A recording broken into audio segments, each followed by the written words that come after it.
Irmãos e irmãs, hoje se faz bem presente nessa liturgia o adjetivo novo.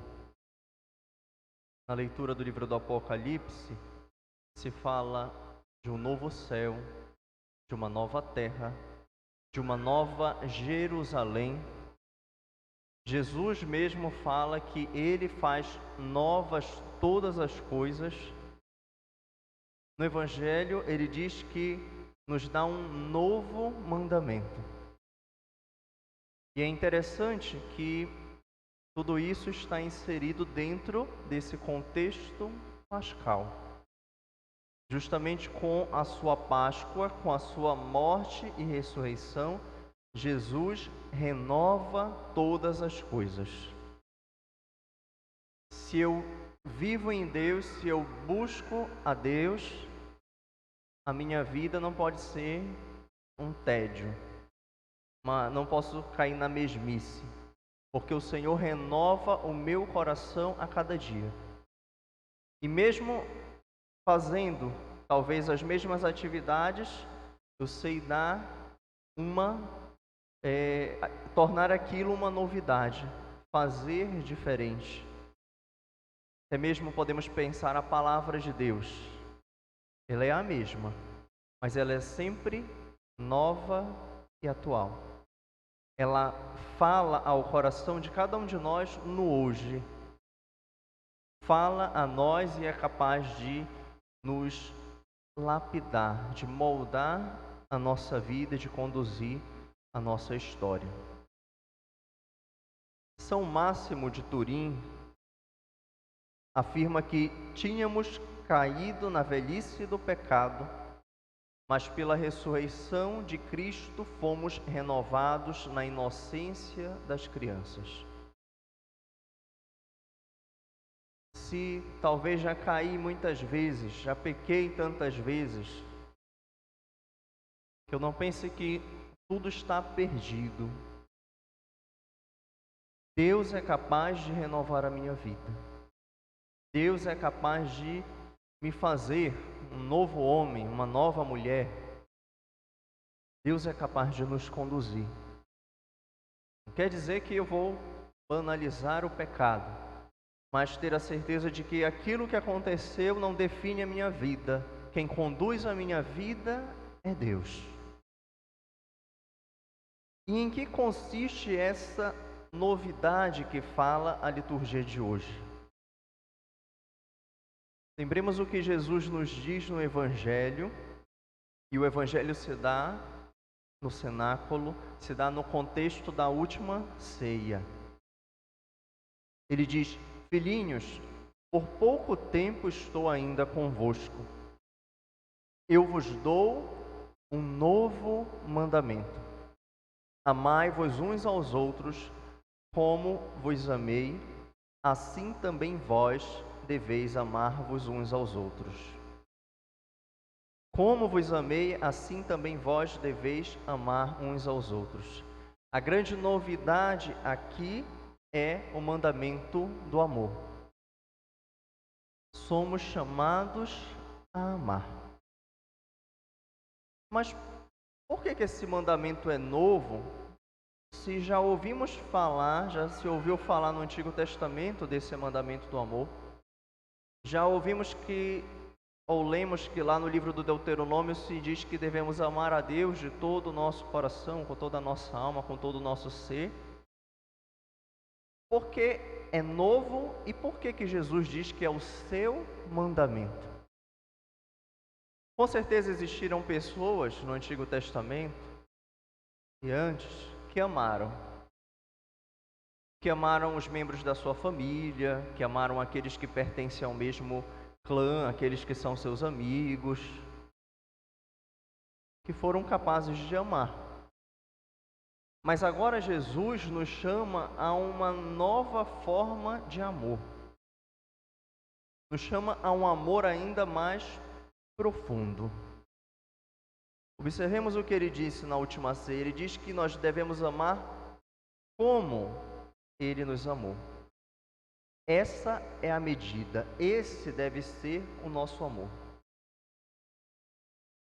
O amor de Jesus por nós não é qualquer amor. Não é um sentimentalismo. É um amor concreto e radical. Nós sabemos que Jesus não nos chama a amar somente aqueles que nos agradam, que nos saúdam, que sorriem para nós. Nós devemos amar aqueles que não nos amam, aqueles que nos perseguem, aqueles que se dizem nossos inimigos. É fácil? Não. Jesus nos chama a essa radicalidade do amor. E nós precisamos aprender sempre mais a amar como Deus nos ama. Ele é o nosso exemplo. Como eu vos amei. Ele nos amou até o fim. Até o derramamento do seu sangue. Se entregou. Pois foi capaz de amar os seus inimigos. Foi capaz de pedir na cruz, diante de tamanho sofrimento, que o Pai perdoassem aqueles que tinham feito aquilo com ele, aqueles que o crucificaram. Pai, perdoa-lhes, eles não sabem o que fazem. Jesus nos chama a amar porque na cruz ele nos redime, ele nos salva. Ele nos fez seus irmãos, Ele nos fez filhos de Deus. Então eu amo o outro porque ele é filho de Deus. Ele é amado por Deus. E o motivo para amarmos não é algo externo. Não é porque a pessoa é bonita, ou é simpática, ou é jovem. Não é isso, não é esse que deve ser o motivo para eu amar. Eu devo amar porque a pessoa é um filho de Deus. Se trata de um filho de Deus. Porque Deus ama aquela pessoa e porque Deus nos amou por primeiro. E esse mandamento de Jesus é novo também porque ele renova. Só Deus é capaz de renovar de fato todas as coisas. Renovar a nossa vida, renovar o mundo, renovar as nossas relações, os nossos relacionamentos e de fazer brilhar a sua glória, o seu esplendor, a graça de Deus. Olha o que ouvimos na segunda leitura hoje do livro do Apocalipse. São João nos fala de um modo tão belo da igreja. Ela está majestosa, gloriosa, desceu do céu a nova Jerusalém. Ele fala da igreja, podemos dizer, essa comunidade nascida da Páscoa, até mesmo falando da relação de núpcias. É como a esposa bonita, enfeitada para o seu marido. É bela. Nos fala aqui do reino dos céus. Nos fala desta vida eterna. Nos fala da igreja na sua dimensão gloriosa. Mas isso que João nos fala deve ter implicações no hoje. Na nossa vida de igreja hoje. Somos chamados a viver assim.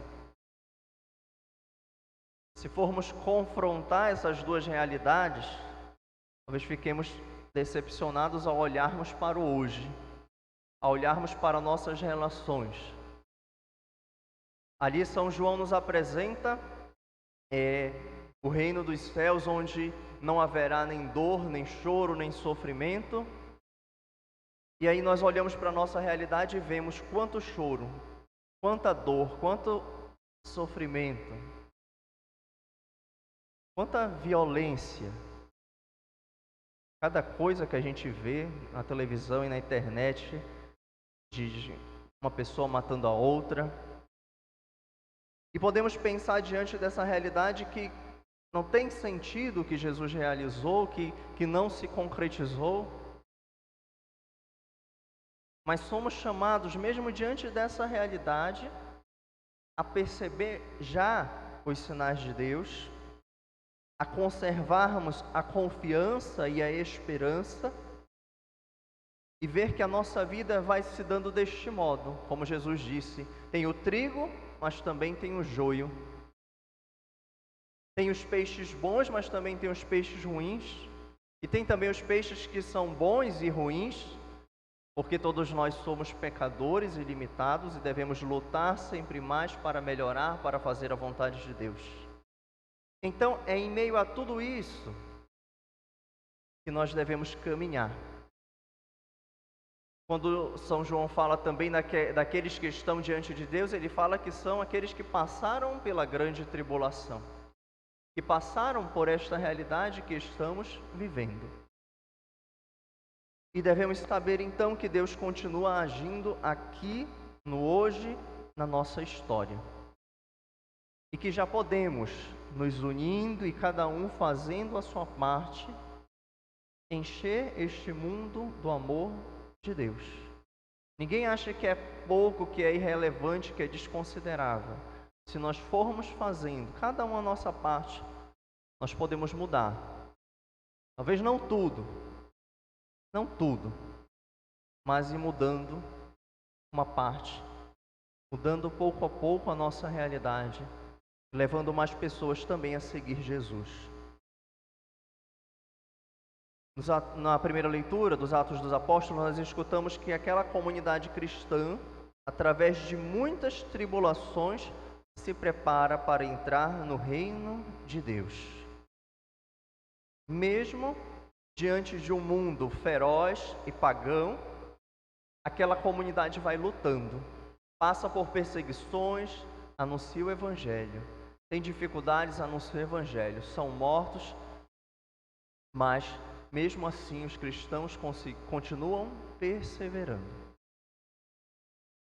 E é interessante notar a realidade que nos encontramos hoje.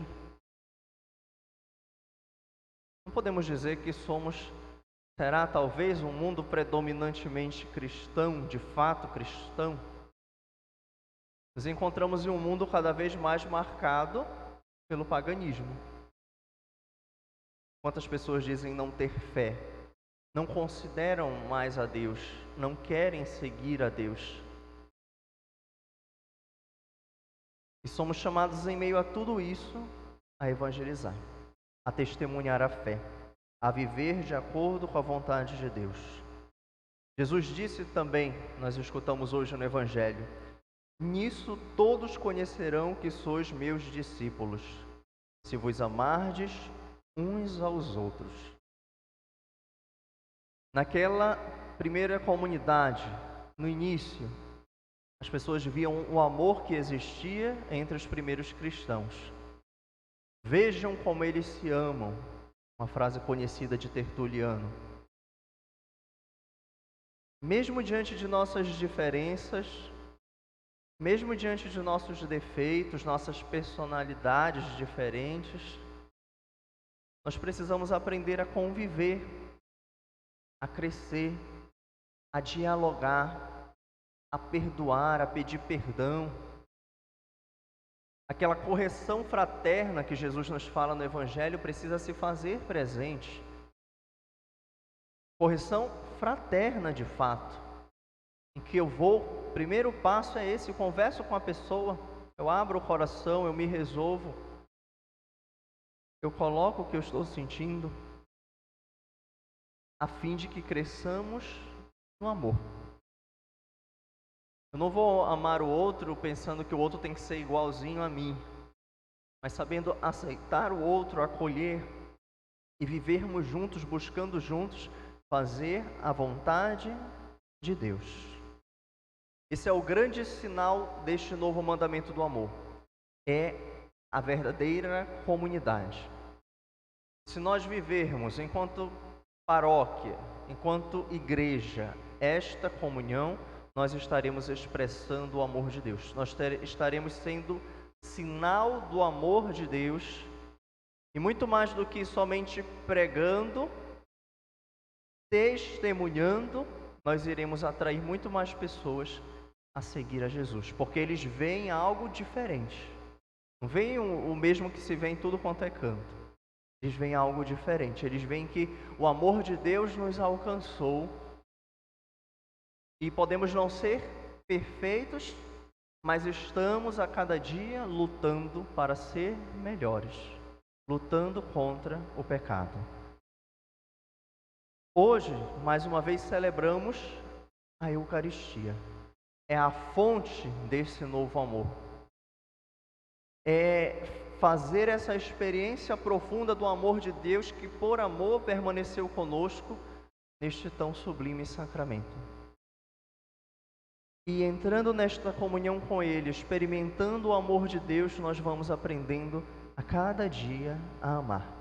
Nós amamos porque Deus nos amou primeiro, já dizia São João na sua primeira carta.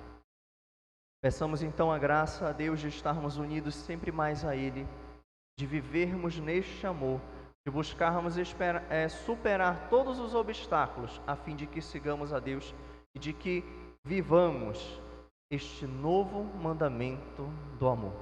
Louvado seja nosso Senhor Jesus Cristo. Para sempre seja louvado. Façamos um instante de silêncio, de escuta da voz de Deus.